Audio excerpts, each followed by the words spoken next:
ત્રિમૃષ અમૃષ, ત્રણ ધામની વાત કરી છે અહીંયા. સ્વર્ગ, સાંભળજો, સમજજો ખાસ. એકાદી કથા રહી જશે ને તો ચાલશે, પણ સમજ્યા વગર નહીં જતા. સમજણ બહુ મહત્વની છે, જરૂરી છે. ત્રણ ધામ, સ્વર્ગ, વૈકુંઠ અને ગોલોક. એવી રીતે એ ઈશ્વર જ્યારે અહીંયા આવે છે ત્યારે એ ત્રણેય લોકને સાથે લઈને આવે છે. શ્રીધામ વૃંદાવન ગોકુલ, શ્રીધામ મથુરા અને શ્રીધામ દ્વારિકા. આ ત્રણેય એ જ લોકનો વૈભવ લઈને લાલો અહીંયા આવે છે. પૂર્ણાવતારે ભગવાન અહીંયા આવે છે. સ્વર્ગમાંથી દેવતાઓ પધારે છે, ગોલોકમાંથી એમની સાથે ગોપ અને ગોપાલોની સાથે ગાયો આવે છે. એ વૃંદાવનનો વૈભવ છે. ગોલોકનો જે વૈભવ છે ને એ વૃંદાવન અને ગોકુળનો વૈભવ છે.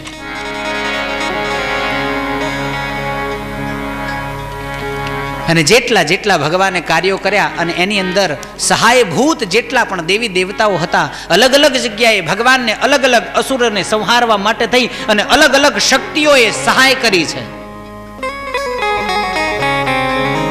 એ બધા દેવી દેવતાઓને ભગવાન સ્વર્ગમાંથી લઈને આવે છે. और राधे रानी वैकुंठ से स्वयं लक्ष्मी जी भाव स्वरूपे श्री ठाकुर जी ની સાથે પધાર્યા છે.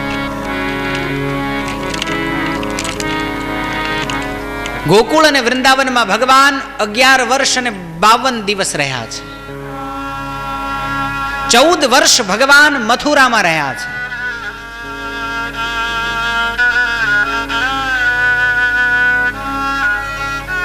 અને પાછળનું જીવન ભગવાને દ્વારિકામાં પૂર્ણ કર્યું છે.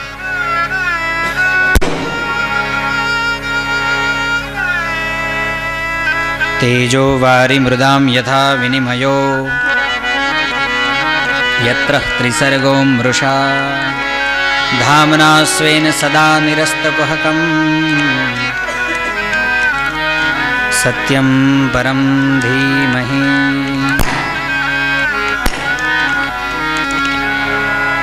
जीवन અને મરણના દુઃખમાંથી મુક્ત કરવા માટે ઈશ્વર આ સંસારમાં પધારે છે.